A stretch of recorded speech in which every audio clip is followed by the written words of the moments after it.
Next, from the state capitol, we talk with Colin Hitt of the Illinois Policy Institute, who gives us his analysis of the pension bill. He tells us why the latest effort to control pension spending is not likely to achieve enough savings to fix the $85 billion in unfunded benefits. This runs about 9 minutes. Colin Hitt, we're gathered here just off the House chamber as the legislature is in on their last day, and probably the biggest issue, even bigger than the budget, is this effort to rein in the cost of pensions to the state. The trade-off, it seems to be, that the state is proposing to workers that they give up their automatic cost of living adjustments, and if they do that, they get to keep their health care. You have done some analysis on that bill. Tell us, what would that mean from your analysis to the state vis-a-vis the cost, current costs and future costs? Well, the savings to the state right now are highly uncertain, and that's because every employee is going to be offered a choice. Either they can keep their 3% compounded cost of living adjustment, or they can opt for a lesser cost of living adjustment called a COLA. If they opt for that lesser amount, they'll be guaranteed to have some access to health care benefits and retirement, and their pensionable salary will increase as their salary increases. However, people who choose to keep that 3% compounded COLA, which is a huge driver of costs within the pension system right now. Just to give you a little bit of background, a 3% compounded yearly cost of living increase can turn a $65,000 into a $100,000 pension in about 15 years. So for employees who opt to keep that cost of living adjustment, they would no longer be allowed to participate in state health insurance plans after they retire, and for active employees, their pensionable salary would be capped at current level. So in either one of those scenarios, taxpayers would see something of a savings, whether there's a lowered cost of living adjustment attributed to a person's pension, or if that COLA, if they opt to keep that COLA the same, we know that taxpayers would pay less for their health care and less for their pension, since it wouldn't be based upon further raises. So what's uncertain is we don't know which employees are going to make that choice. As actually seems to be evident, the state seems to want to nudge folks into giving up that very expensive cost of living adjustment.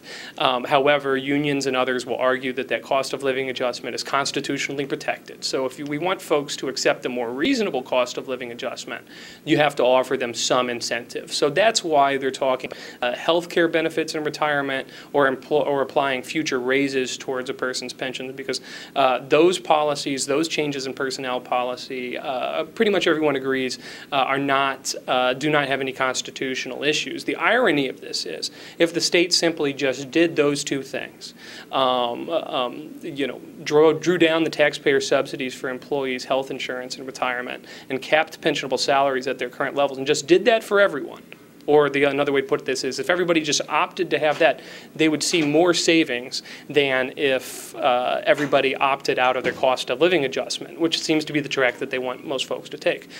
So it's a highly uncertain amount of savings that the state's going to see, and we won't know until next July, after everybody's had the opportunity to make that choice and the window to make that choice has closed. Yeah, let me go over, because it's easy to lose track of this. Sure. So let's slow that down. The thing is, right now the state pays for, is it 100% of the employees' health care and retirement? Well, for university employees and for state government employees, a majority of them pay nothing towards their own health insurance and retirement. Taxpayers pick up the tab. Okay, so, sure. Well, let's just stop there. So, and how about other employees who are not in that category? School district employees, these are mostly teachers, are paying about 40% of their own costs towards their health insurance premiums and retirements. Taxpayers are paying about 60% of the tab.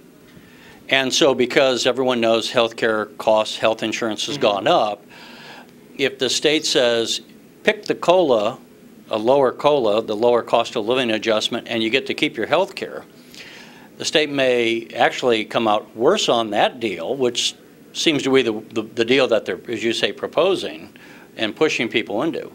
Because the rising cost of health care, they might be better to say, keep your COLA, but we're going to take away your health care, and the health care, as you pointed out, is not constitutionally protected. That's right. Right now, the state has an $83 billion unfunded liability in its pension systems.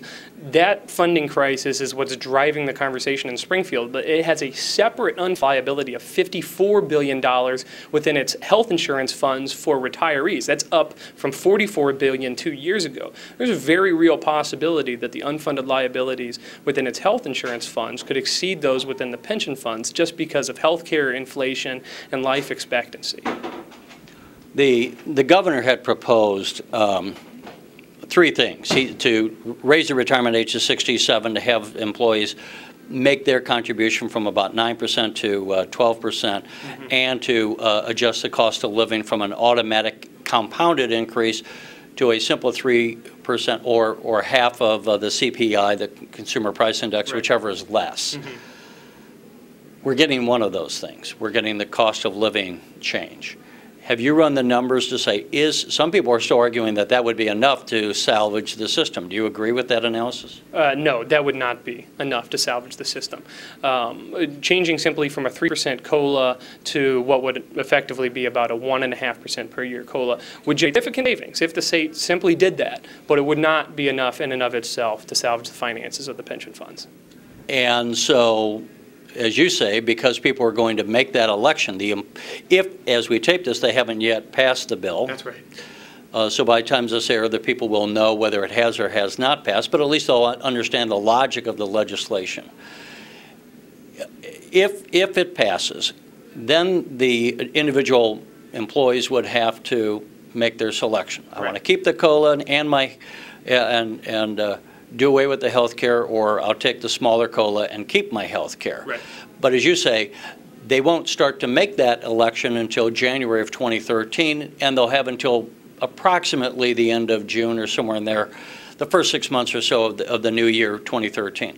So we won't know what savings really the state will be realizing until halfway through 2013. Right, that's exactly right. We won't know what savings the state will enjoy until we know what choices people have made. And the interesting thing is, from the view of each employee, they're going to have to decide, okay, what is my current state-subsidized health insurance policy worth versus my cost of living adjustment? Well, the worth of that policy, that state subsidy on their health insurance right now, is also uncertain. The legislature passed a bill a couple of weeks ago, Senate Bill 1313, that gives the governor the authority to set the subsidized rate of health insurance for state employees, university employees, for teachers participating in that statewide plan. Until the governor sets that rate, it's not even immediately clear what the marginal incentives, what the choice that each individual employee is going to face. So there's huge question marks over what the savings attributed to this bill are going to be.